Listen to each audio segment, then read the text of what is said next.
আমাদের একটা ফেসবুক পোস্টের মাধ্যমে ডক্টর মোহাম্মদ ইউনূসকে প্রথম উপদেষ্টা ঘোষণা করা হয়েছিল, যদি আপনাদের মনে থাকে। ব্যবহার করে ইভেন অনেকে সমন্বয় না থাকলেও বিভিন্ন জেলায় উপজেলায় নাম ব্যবহার করে অনেক অনৈতিক কার্যক্রমের সাথে জড়িত হয়েছে। এবং সেই 5ই আগস্টের রাতের কথা বলি, আপনাদের ওই ভয়াবহ সময়টা সবারই মনে থাকার কথা। সে সময় আমরা শুনছি যে দেশে বিভিন্ন জায়গায় হামলা হচ্ছে, বিভিন্ন জায়গায় বিদ্রোহের কথা শোনা যাচ্ছিল, বিভিন্ন জায়গায় কুয়ের কথা শোনা যাচ্ছিল, রাজার বাগে গুলির কথা শোনা যাচ্ছিল। দেশের এরকম একটা ক্রান্তি লগ্নে, এরকম একটা সিচুয়েশনে একটা দেশ সরকারবিহীনভাবে থাকতে পারে না। সেই সময়টাতে সবচেয়ে গুরুত্বপূর্ণ ছিল খুব দ্রুত সময়ের মধ্যে একটা সরকার গঠন করা। আপনারা যদি দেখেন সরকার গঠন প্রক্রিয়াটাও যে একেবারে খুব সংগঠিতভাবে বা খুব পরিচালিত উপায় হয়েছে তা না। আমাদের একটা ফেসবুক পোস্টের মাধ্যমে ডক্টর মোহাম্মদ ইউনূসকে প্রথম উপদেষ্টা ঘোষণা করা হয়েছিল, যদি আপনাদের মনে থাকে। এবং তারপরে সেটা বঙ্গভবনে রেটিফাই করা হয়েছিল। এবং আমাদের রাজনৈতিক দলগুলো এই জায়গায় একমত হয়েছিল যে একটা অন্তর্বর্তীকালীন সরকার হবে এবং সেটা সাংবিধানিক ধারাবাহিকতা রক্ষা করে হতে হবে।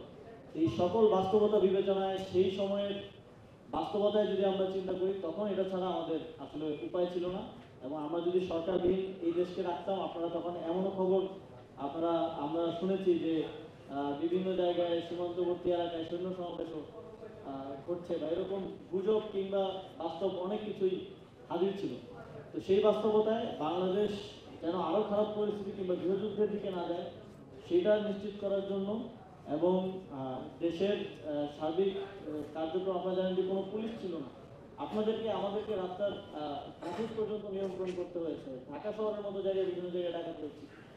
তখন দেশকে একটা আরও অন্ধকার নিমজ্জিত হওয়া থেকে রক্ষা করার জন্য খুব দ্রুত সময়ের মধ্যে অন্তর্বর্তীকালীন সরকার গঠন করতে হয়েছে। এবং সেক্ষেত্রে যে স্টেক হোল্ডাররা আছেন, গণঅভ্যুত্থানের নেতৃত্ব, বিভিন্ন রাজনৈতিক দলের নেতৃত্ব, সিভিল সোসাইটি, সবার সাথে কথা বলে সরকার গঠন করতে হয়েছে।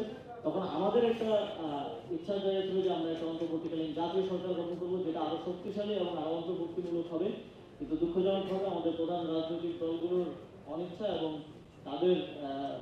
তারা ডিনাই করার কারণে সেই প্রক্রিয়াটা আমরা বাস্তবায়ন করতে পারিনি। যে কারণে রাজনৈতিক অংশগ্রহণটা এই সরকারে ছিল না। এই সরকারটা সিভিল সোসাইটি, স্টুডেন্ট এবং সমাজের অন্যান্য স্টেক হোল্ডারদেরকে নিয়ে গ্রহণ করতে হয়েছিল। কিন্তু পরবর্তীতে বৈষম্যবিরোধী ছাত্র আন্দোলনের এই ব্যানারটাকে অনেকেই